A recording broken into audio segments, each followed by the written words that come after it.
고통스러운 그런 장면을 고백하는 그런 내용입니다. 다윗이 이새의 아들로서 하나님 앞에 왕으로서 기름 부음을 받습니다. 사무엘 선지자가 찾아와서 당신의 아들들 가운데 하나님께서 기름 부음을 주고자 하는 그런 사람이 있다. 다 불렀는데 아니에요. 그 중에 다윗을 불러다 보니 참 마음에 듭니다. 하나님께서 다윗에게 기름을 부으라고 했습니다. 그래서 다윗이 기름 부음을 받고 이제 왕으로서 소문이 나기 시작합니다. 그리고 그가 이제 골리앗을 상대로 해서, 그리고는 역사 속에서 조금은 숨겨져 있었지. 나중에 가서야 그 사실이 알려진 거였고, 그 전까지만 해도 기름 부음을 받았다 소문이 났다면은 사울 왕이 다윗을 그냥 놔뒀겠습니까? 이제 숨겨져 있던 다윗이 이제 그 마음속에 하나님께서 나를 붙들고 계시다, 하나님이 나에게 기름 부음을 해주셨다, 이런 놀라운 그런 고백과 믿음 때문에 주의 종이 나를 축복하고 주의 종이 하나님의 부름을 통해서 기름 부음을 부었다라는 그런 사실이 다윗은 그의 삶 가운데 흔들리지 않는 믿음이었다라는 거예요. 자, 우리는 역사라는 그 관점을요, 지나온 다음에 하나하나 들추어내면서 보니까 이해할 수 있지만, 그 당시에 다윗이 겪었던 그의 삶의 과정을 이렇게 가만히 쳐다보면 어떤 상황이었습니까? 우리 같은 모습이 아니었을까 생각을 해봅니다. 사무엘이라는 선지자가 찾아와서 당신이 나중에 왕이 될 겁니다. 당장 그렇다고 해서 사울 왕이 사무엘의 말을 듣고 내 다음에는 다윗이 왕이 되니까 내가 자리를 만들어주고 준비해야지, 이런 상황이 아니었다는 거죠. 전혀 아무런 변화가 없었습니다. 그 사무엘을 통해서 하나님께서 다윗에게 축복을 선언하고 또 이스라엘의 왕이 될 것이다 라는 약속을 주었을 때 다윗은 그걸 붙들고 살았다는 것입니다. 평생을 붙들고 살았던 다윗입니다. 그 다윗이 붙들고 살면서 그 나라에 어려운 일이 생겼어요. 전쟁이 일어났어요. 블레셋이 쳐들어왔고 또 골리앗이라는 무시무시한 장수가 나타났습니다. 다윗이 물론 돌팔매를 잘 던지긴 하지만 돌 던지는 사람하고 칼 쓰는 사람하고 둘이서 싸우면 돌 던지는 사람이 이길 수가 없는 거죠. 그런데 담대하게, 그리고는 하나님의 약속을 붙들고 있던 다윗은 어느 누구도 감히 나설 수 없는 그런 전쟁터에 맨 앞에 서서 그 당시에 가장 크다는 골리앗이라는 장수를 돌을 던져서 돌에 맞아 죽게 만듭니다. 그때까지만 해도 얼마나 헷갈리고 혼란스러웠을까라는 생각을 하는데, 이제 국민들 소문이 나기 시작합니다. 야, 저 사람이 도대체 누구야? 어떤 사람이길래 감히 왕조차도 두려워서 떠는 그런 골리앗을 무너뜨리고, 그리고 그 다윗이라는 사람이 도대체 어떤 사람이야? 막 찾아다닙니다. 어린아이들은 노래를 부릅니다. 사울은 천천히요, 다윗은 만만이네. 그러니까 10,000명 넘게 상대할 수 있는 그런 장수다라는 그런 동요 같은 노래가 소문나서 전국을 어린아이들 노래를 부릅니다. 사람들은 궁금해합니다. 다윗이 도대체 누구야? 찾다 보니까 옛날에 있었던 이야기가 이제 돌기 시작합니다. 사무엘 선지자가 찾아와서 기름 부음을 주었던 그런 사람이었어요. 그래서 하나님이 그와 함께, 사람들은 입으로 이야기하기 시작합니다. 사울은 두렵습니다. 분명히 요나단이라는 자기 아들에게 왕위를 물려주는 게 사울의 꿈이고 비전인데, 하나님은 사울을 수용하지 않고 다윗에게 왕권을 주겠다라고 하나님은 계획하고 있습니다. 사울은 그런 다윗을 데려다가 3일을 맞습니다. 그리고 나서 다윗을 죽일 궁리를 합니다. 어떻게 하면 다윗을 죽일 수 있습니까? 이건 사울의 계획입니다. 그래서 다윗이 사울을 2번이나 죽일 수 있는 그런 기회를 얻었지만 포기하는 그 과정 속에서 대략 어느 정도 시간이 걸리냐면 30년에서 40년 정도의 시간이 걸립니다. 그 시간을 끊임없이 쫓겨다니고 도망다니고, 심지어는 다른 나라의 망명을 갔다가 죽을 고비를 넘기기도 하고, 그 나라에 망명을 갔어요. 그랬더니 그 왕이 다윗을 알아봅니다. 저 사람이 바로 그 왕의 신하가 왕에게 고하기를 저 사람이 바로 골리앗을 죽인 장수입니다. 저 사람이 이스라엘의 왕이 됐다는 큰일 납니다.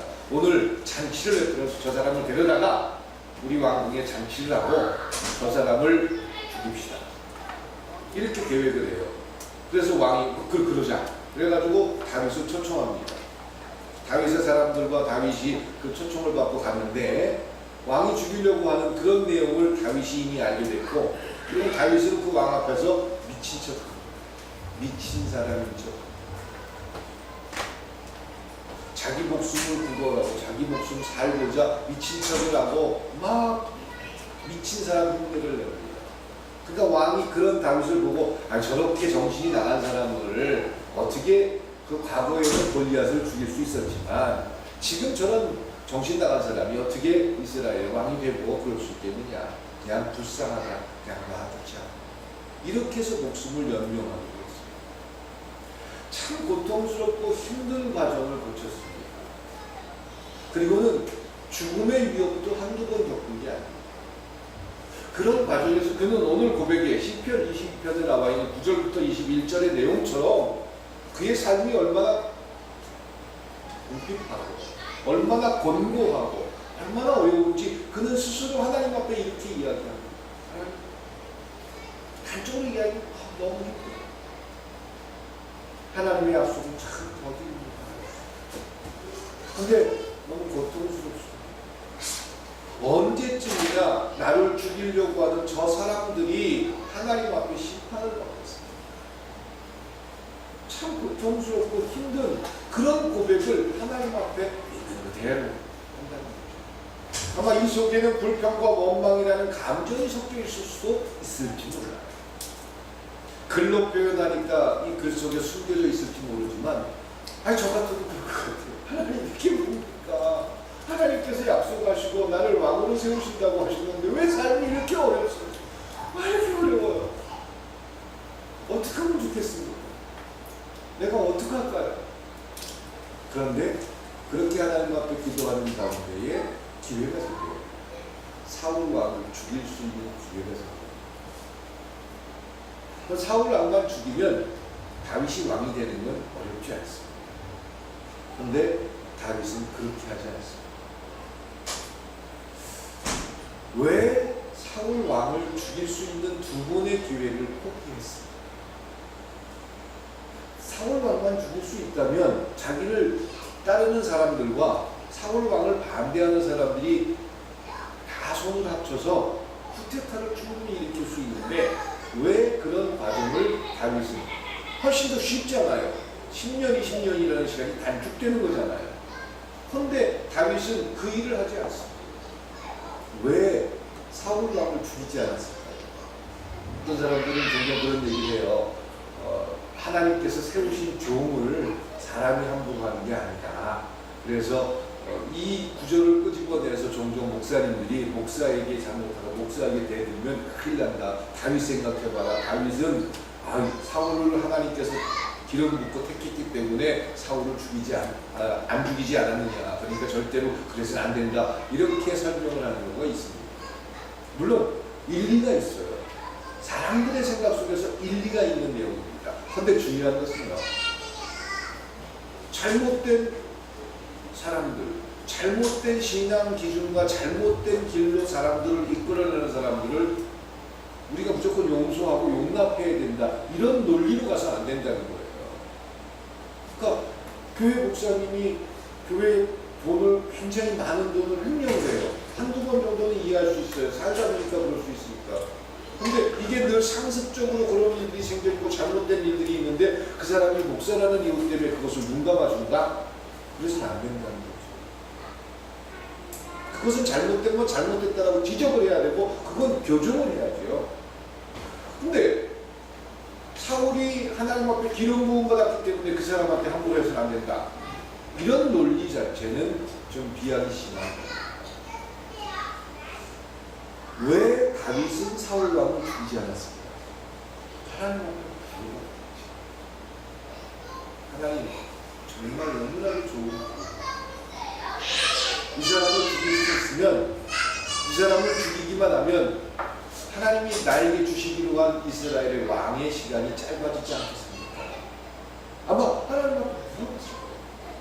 그리고 수많은 참모들이 다윗을 쫓아다니는 사람이 한 400명에서 500명 정도 됐는데, 그 사람들이 그런 기회를 절대 놓치지 말자고 끊임없이 다윗에게 요청했습니다. 근데 다윗은 금요 철야를 갔다 왔나요? 새벽 기도를 열심히 했나요? 그런 시간과 기회가 안 됐을 상황이 많습니다. 쫓겨다니는 상황이었기 때문에.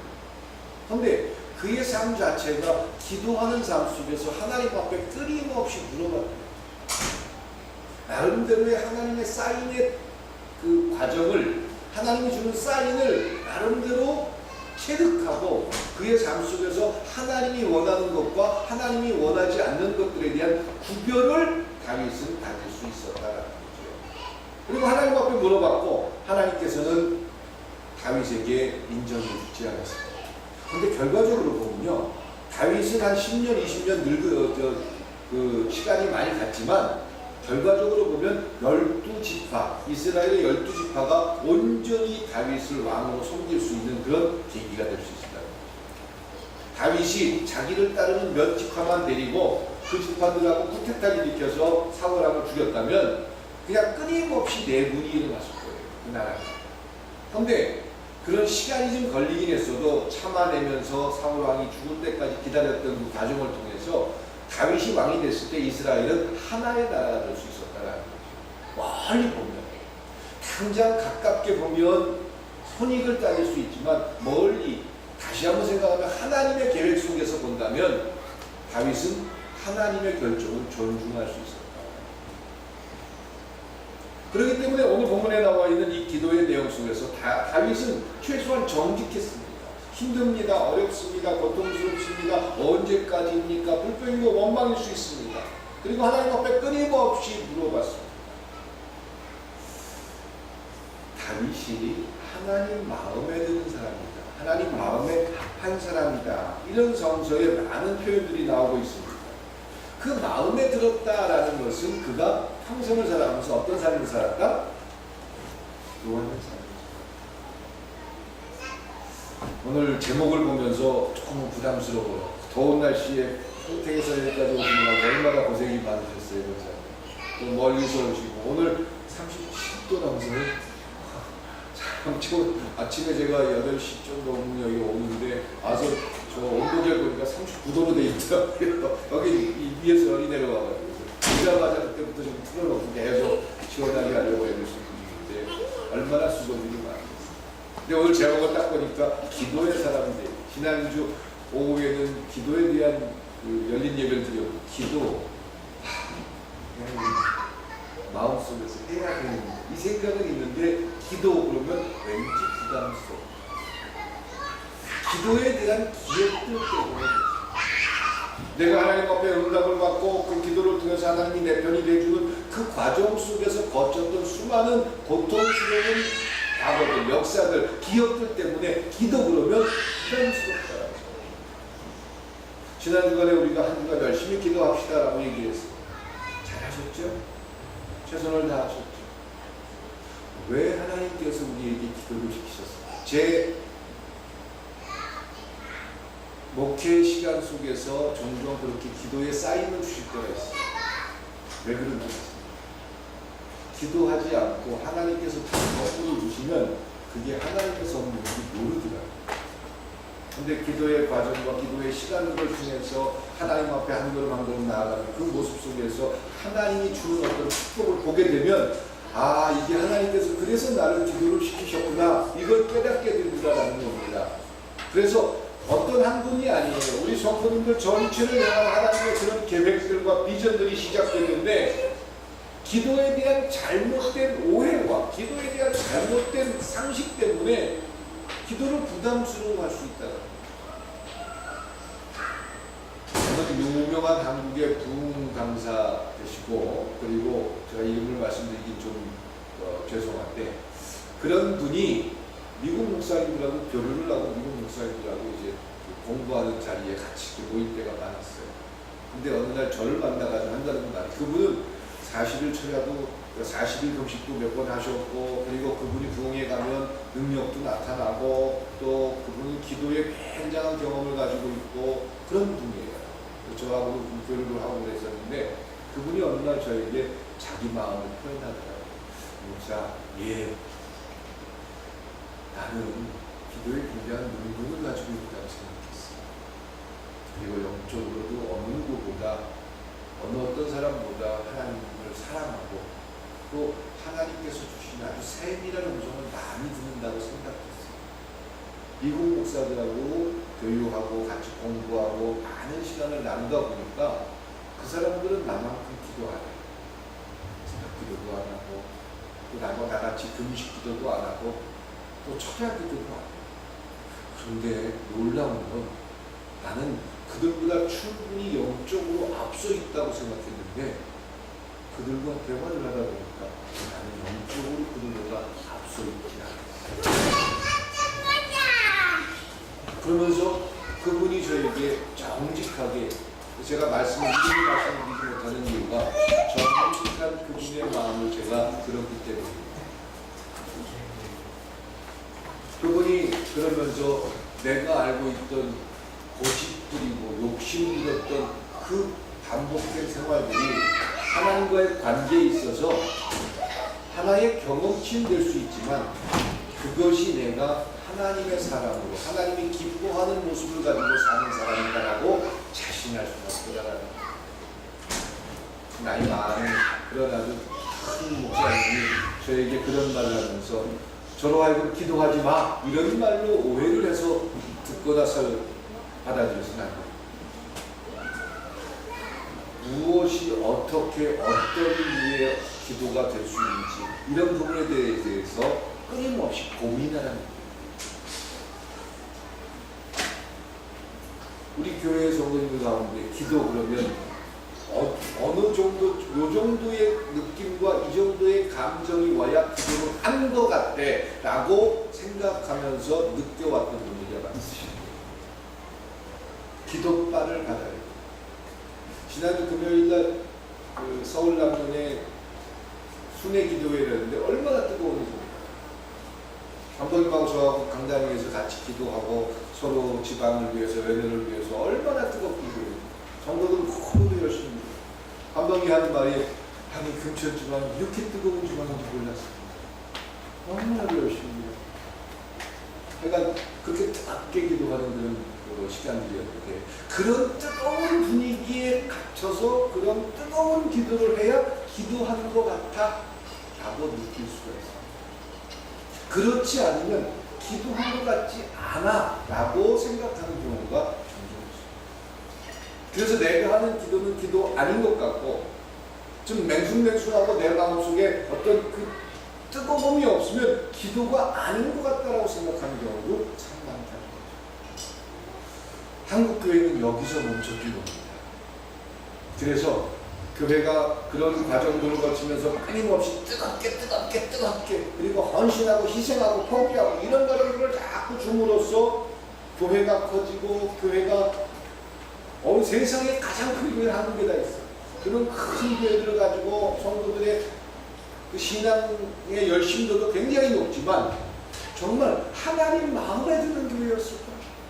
하나님 마음에 드는 그리스도인의 삶이었을까? 이런 질문을 했을 때 거기에 질문에 대답할 수 있는 교회는 그리 없죠.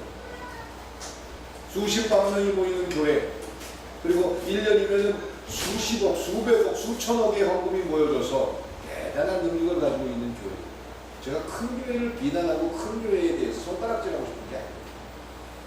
과연 하나님이 기뻐하는 교회였습니다. 나중에 은퇴를 하고, 자식한테 세습을 하고, 횡령을 하고, 이런 얘기가 들릴 때 참 안타깝고, 그런 기회를 하나님께서 허락해 주셨는데, 대단한 일을 할 수 있는 그런 많은 과정을 하나님께서 준비시켜 주셨는데, 어떤 일들이 성취됩니다. 단순히 교회를 세상에서 제일 큰 교회가 되게 했다, 또 성도들이 가장 많이 모였다, 그 교회를 통해서 대단한 힘이 생겼다, 이것 말고는 하나님께서 기뻐하는 그런 일들이 과연 그들의 삶에서 나타나느냐라고 물어볼 때 의문스럽더라. 그래서 여러분들 생각 속에서 기도의 사람이 되십시오라는 이 말은 여러분들이 그동안 가지고 있던 그 생각과 틀 속에 갇히는 것부터 포기하십시오. 내가 기도의 응답을 받으려면 그걸 또 그렇게 열심히 이런 생각부터 빨리 버리시는 것이죠. 오늘 그래서 다윗의 기도를 제가 끄집어냅니다. 다윗이요 21편 9절부터 21절의 내용을 보면 하나님 앞에 다 불평하는 내용이에요. 원망합니다. 이거는 막 소리 지르면서 기도하는 내용이 아니잖아요. 그렇죠? 마음속 깊은 곳에서 하나님 앞에 고백하는 거예요. 하나님 왜 이래? 이건 하나님한테 하세요. 다른 사람들한테 하지 마세요. 종종 우리 이걸 반대로 해요. 그렇죠? 다른 사람들한테 이런 걸 표현할 때가 많은데 그럴 필요 없어요. 그러면 이렇게 하나님 앞에 정직하게 고백할 수 있는 사람들이 어떤 사람들이 하나님 앞에 이렇게 정직하게 고백할 수 있을까요? 자, 우리의 생각부터 정리를 해야 된다는 거죠. 이런 고백을 하나님 앞에 누가 보든 보지 않든 저 사람이 목사래, 저 사람이 장로래, 저 사람이 권사래 그래서 사람들 앞에 내가 기도하는 걸 보여주거나 그런 것들 내 자신 앞에 내가 기도하는 사람이야 이런 것들에 갇히지 않은 채 이런 정직한 표현을 할 수 있는 사람이 있다면 그 사람은 어떤 사람일까요? 뭐를 믿는 사람일까요? 하나님이 살아계시다고 믿는 사람. 하나님이 지금 이 시간 나와 함께하고 예배를 드리는데 하나님 그 예배를 받아주시고 그리고 내가 그리스도인으로 살아가는데 내 삶 전체를 보고 계시다라는 것이 정직하게 믿어지는 사람들은 하나님 앞에 이런 표현을 할 수 있다. 고백할 수 있다. 남들 앞에서가 아니라 내 스스로 하나님 앞에서 정직하게. 이게 기도라는 거예요.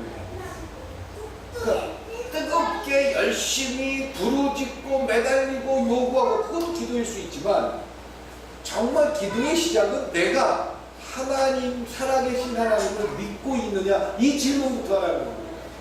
내가 하나님을 믿지 않으면서 내가 하나님을 신뢰하지 않으면서 내 기도를 들어줄 거다 그러면서 하나님을 온전히 신뢰하는 그러니까 기도의 시작은요 하나님 어떻게 이럴 수가 있어요. 물론 불평하고 원망하고 다 할 수 있어요.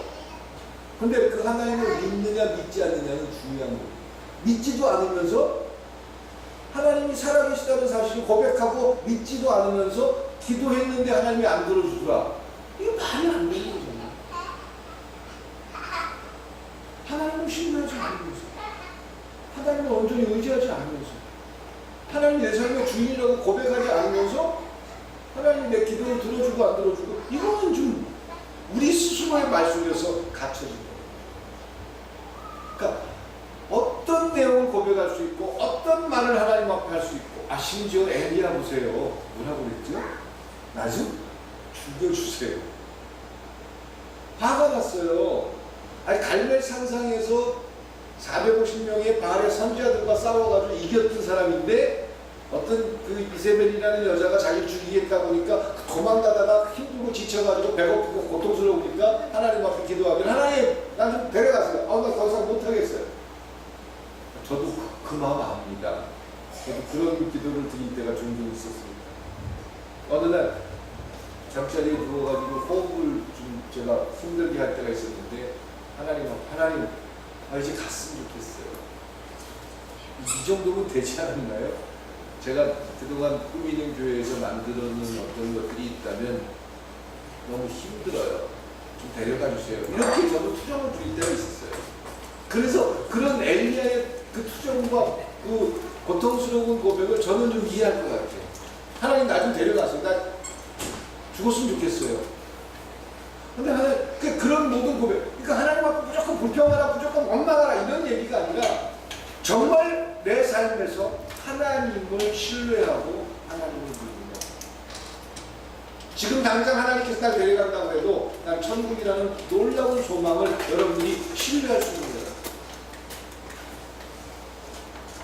그런 투정을 부리는 엘리야를 하나님께서는 위로해 주시고 또 먹을 것을 주면서 새로운 사명을 주셔서 그러하여 다시 일어날 수 있는 그런 기회를 줬던 그런 사건들도 있습니다. 기도의 사람이 되라.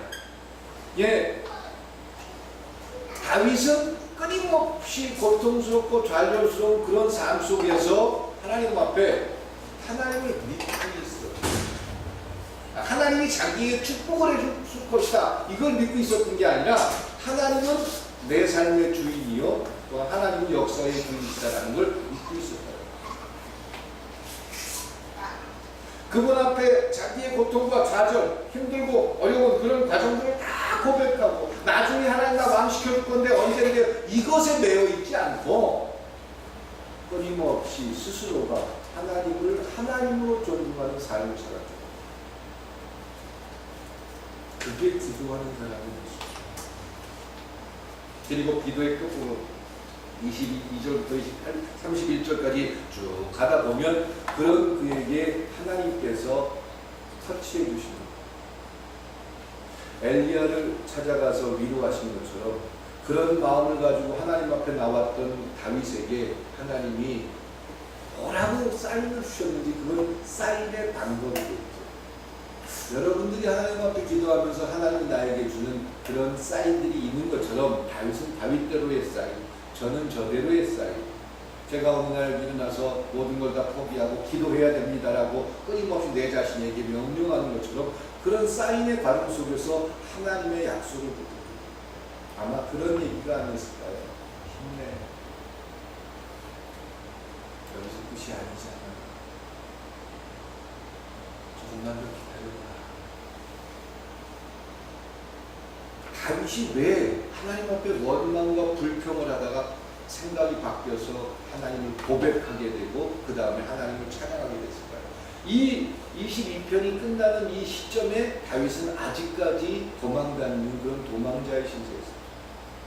나중에 다윗이 왕이 되고 나서 과거를 쫙 회상하면서 그때 쓴 그것을 옛날에 요랬고 여기서 이야기하는 21절까지는 힘들 때였고 22절은 좀 편안할 때였고 또 그 다음에 마지막 노년기에 와서 이렇게 기승전으로 연결한 그런 시가 아니라는 거예요. 이미 그가 젊은 시절의 고통과 좌절 속에서 살아가면서 그는 이런 고백을 하면서 살아갔다. 그래서 그 고백과 믿음이 있었기 때문에 그는 하나님 마음에 드는 사람이었어요. 그러니까 하나님 앞에 기도하고 여기다 이제 기도를 하려면은 새벽 기도를 한 번도 안 빠져야 되고 하루에 3시간씩 기도해야 되고 나무 뿌리를 몇 개 뽑아야 되고 이런 과정들이 있는 게 아니라 기도의 첫 번째 요소는 하나님을 하나님으로 믿는 하나님을 하나님으로 믿어서 여러분들의 삶에서 그냥 걸어다니면서 내 삶에서 내 마음속에서 하나님 앞에 고백하는 거죠. 그리고 있는 그대로의 나를 드러내면 되는 거예요. 그리고 그 드러내는 과정 속에서 하나님이 계셔서 그 하나님이 나에게 하시고자 하는 말씀이 무엇인지 귀를 열어야 된다. 다윗에게는 아마 이런 좌절 속에서 사울하고 죽일 수 있는 몇 번의 기회가 있을 때 다윗의 마음속에 찾아온 하나님의 응답은 아니야. 내 손에 칼을 묻혀서는 안 돼. 아니야. 네 손으로 그를 죽여서는 안 돼. 이런 하나님의 끊임없는 응답이 있었습니다.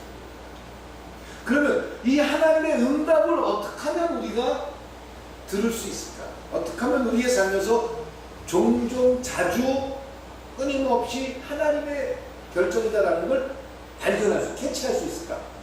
어떻게 하면 이걸 좀 자주 경험할 수 있을까요?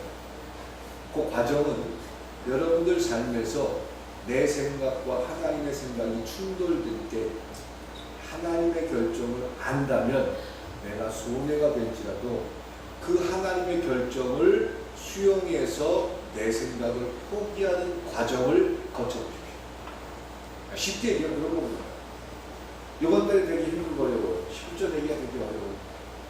내 생각은 좀 건너뛰고 싶고 또 주를 위해서 다른 때 내가 넉넉할 때 하고 싶지. 그건 누구나 다 가는 마음이에요. 그렇죠? 그건 누구나 다 가는 마음이잖아요. 근데 이건 내 생각이에요. 근데 하나님이 우리에게 제시하는 기준과 원칙은 그런 내 생각을 봐줍니까? 안 봐줍니까? 안 봐주죠. 그런 걸 봐준다고 하면 그건 하나님이 아니잖아요. 그렇죠? 그런 과정에서 하나님의 결정이 옳다는 것 때문에 내 것을 포기한다면 이건 하나의 예를 들어드린 거예요. 돈 많이 내라고 여러분들에게 말씀드리는 얘기가 아니에요. 내가 다른 어떤 우리의 삶에서 끊임없이 하나님 앞에 물어보잖아요. 하나님, 내가 오늘 이런 일을 해야 되는데 이걸 또 어떻게 해야 되는데 이런 말을 해야 되는데 이게 옳을까요? 그러면 대략 하나님이 원하는 게 뭔지 아나요? 모르나요? 알아요. 하나님이 원하는 것과 내가 원하는 것은 자꾸 충돌을 해요. 그 충돌 속에서 하나님의 결정을 알면서도 내 고집을 내세우는 게 아니라 하나님의 결정을 자꾸 따라가다 보면 이것들이 하나 둘씩 쌓이는 과정에서 기도하는 가운데 하나님의 결정을 존중하는 하나님의 사인을 듣는 방법을 터득하게 됩니다. 기도줄이 길어야 또 밤새도록 기도하다 새벽 4시쯤 돼야 어떤 분도 종종 저한테 그런 얘기를 하셨어. 저도 처음에 기도를 하고 기도를 쫓아다니면서 그 당시 제가 20대 초반 이때는 우리나라의 기도 그러면은 뭐 기도의 어떤 그 영역 마치 무당들이 가지고 있는 그런 어떤 영역처럼 그런 기도빨 이런 게 있어야 돼요. 그래서 저를 이제 기도를 가르쳐 주겠다라고 하면 여러분들이 찾아와가지고 얘기하기 가장 사람들이 예민하고 그럴 때가 새벽 2시에서 3시야. 귀신들도 그때 활동을 많이 해. 근데 하나님도 그때 대답을 많이 하셔. 그러니까 기도를 하면 저녁 한 10시부터 시작해가지고 2시, 3시까지 해야 돼. 저도 이제 그걸 터득하려고 얼마나 자주 밤새도록 기도하면서 몇 시 됐나 시간 쳐다보고 2시 넘어야 되는데 2시 넘어야 응답하는데 2시 반 돼야 되는데 아이고 주여 몇 번 듣긴 들었죠. 근데 하나님 소리인지 귀신 소리인지 잘 모르는데 헷갈리긴 하는데 내가 듣긴 들었죠. 그러니까 그런 사인들이 나름대로 그 당시에 있었고 또 지금까지도 그 생각에 갇혀서 내가 기도하는 대답을 들으려면 이런 사인과 이런 것들이 있어야 돼. 이런 기준들 때문에 정작 하나님이 세미하게 우리에게 하고 싶은 얘기를 하는데 듣지 못할 때가 있어요. 자, 다윗이 지금 이 과정에서 생각이 바뀌어집니다. 시편 21편 속에서 생각이 바뀌어지는 터닝 포인트가 있는데 그가 그런 고백들을 하면서 마음속에서 고백을 한 거예요. 이건 시로 써놓은 거예요. 그런 고백 속에서 근데 그 고백을 하는 과정 속에서 그래, 내가 뭐 처음부터 얼마나 대단한 사람이야. 나 저기서 목동이었잖아. 내가 살던 데는 그런 데였잖아. 근데 지금 나를 따르는 사람들이 이렇게 많은데 하나님 지금 당장 힘들어도 여태까지도 참아왔는데 또 참아야 되겠지. 하나님께서 계획하고 하나님께서 진행하고 싶은 일들이 있으시잖아요. 그리고 자기를 수용하게 됩니다. 하나님을 고백하게 됩니다.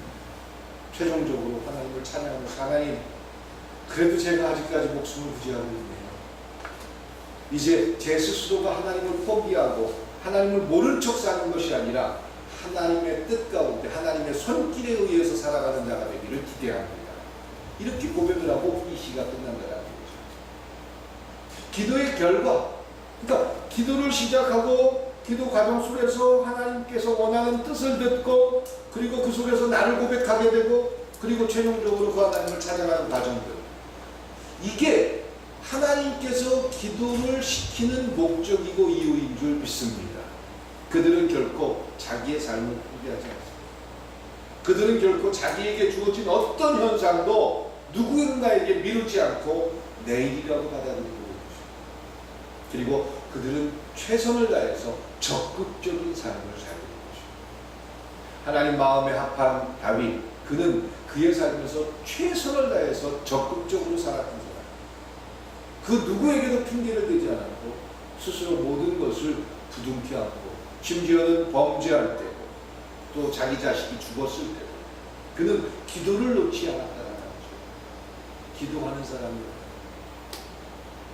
그러니까 이왕이면 여러분도 힘들고 어려울 때 가끔 교회에 찾아와서 혼자 언제든지 저거 누르기만 하면 시원하니까 기도하세요. 교회에서 기도할 시간이 안 되면 집에서 기도하세요. 집에서도 할 시간이 없다면 걸어다니면서 또 여러 시간들 쓰고 지하철을 타거나 버스를 타고 다닐 때 조용히 그냥 눈만 감고 있습니다. 오늘 아침에 오다 보니까 어떤 분이 나이 넘어서 더워서 그런지 어떤 여자분이 막 소리 지르고 그러는데 그렇게 기도하라는 얘기가 아닙니다. 조용히 마음속에서 하나님 참 이런 부분은 감사합니다. 이런 부분은 참 원망스러워요. 내가 지금 어디가 있지요? 그래서 기도를 통해서 가장 먼저 발견되는 게 있다면 내가 표현한 정체성이죠.